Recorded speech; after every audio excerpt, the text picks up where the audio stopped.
الذين كانت أعينهم في غطاء عن ذكري وكانوا لا يستطيعون سمعا أفحسب الذين كفروا أن يتخذوا عبادي من دوني أولياء إنا أعتدنا جهنم للكافرين نزلا قل هل ننبئكم بالأخسرين أعمالا الذين ضل سعيهم في الحياة الدنيا وهم يحسبون أنهم يحسنون صنعا أولئك الذين كفروا بآيات ربهم ولقائه فحبطت أعمالهم فلا نقيم لهم يوم القيامة وزنا ذلك جزاؤهم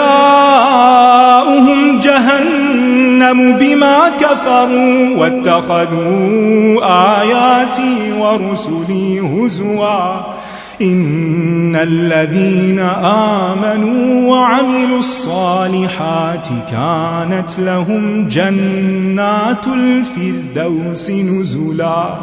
خالدين فيها لا يبغون عنها حولا قل لو كان البحر مدادا لكلمات ربي لنفد البحر قبل أن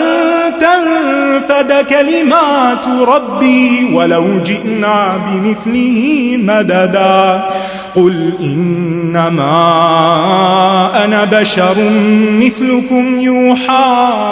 إلي أنما إلهكم إله واحد فمن كان يرجو لقاء ربه فليعمل عملا صالحا ولا يشرك بعبادة ربه أحدا.